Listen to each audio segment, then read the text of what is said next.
Welcome, Professor Bright here, and we are going to do our last set of videos, and it's going to continue our discussion of vectors and a property, or actually an operation that you can do with vectors. And it's called the dot product, and this video is going to look at the algebra related to the dot product, and then later videos are going to focus on the geometry and some applications with the dot product. So, really, by the end of it all, we just want you to be able to do the dot product and be aware of it, and it will pop up in physics if and when you take it.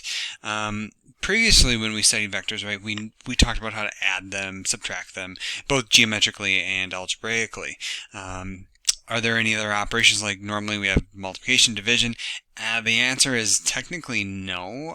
So you can't divide vectors by one another or multiply vectors by one another, but this idea of dot product is the closest thing that we have to multiplication. So here is the formal definition, and all this is saying is okay, if you have two vectors, right, v and w, the dot product, and it is literally a dot, so it is easy to confuse with multiplication.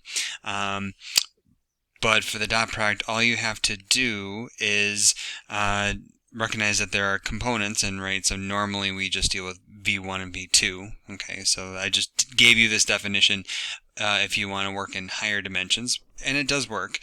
But for v1 or v and w, write it in component form, and then when you have it in component form, all you have to do is multiply the corresponding entries and then add them. So you get out a number out of all this. Okay, to be clear, it is not a vector. You get out a scalar.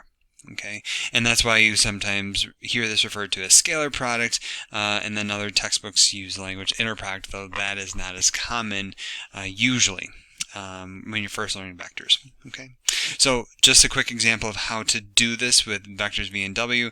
I'll do the first one, and then I want you to do the second two, and then I'll do the last one as well. Okay, so v dot w. Okay, so this is going to be, okay, I have to multiply 2 times minus 3, that's positive 6, and then 6 times minus 1 is minus 6, so then I just end up getting 0. Oh, well, that's boring. Okay, and then if I look at length of v, right, I can remember that this is, we found this previously as it would be minus 2 all squared plus 6 squared, and so what do I get? 36 plus 4 is 40, so that's the same as 2 root 10. Okay, so now I want you to pause the video, see if you can find w.v and v.v on your own. Resume the video when you're ready. And here you go. So w.v is also 0, same thing as v.w. Okay, and then when you look at v.v, it ends up being 40, and you might recognize that this would be the same thing as what we got for the magnitude of v if we squared it, right? If we squared this, we would get we'd get 4 times 10, which would be 40, right? And so then that's how we can connect the dot product of a vector with itself and the magnitude.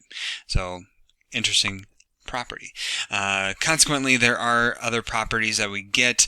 The idea with the reflexive property is exactly what we just finished saying. So if we have v dot v, that is the same as the magnitude of v all squared. For commutativity, if we have v dot w, that is the same as w dot v, so we can do the dot product in either order. Distributive, so this one says that if we have, okay, so this one would require a few different vectors, so there's maybe v dot, and then we have w plus y, and I forgot to write out that one, but y would be another vector. This would just be the same as,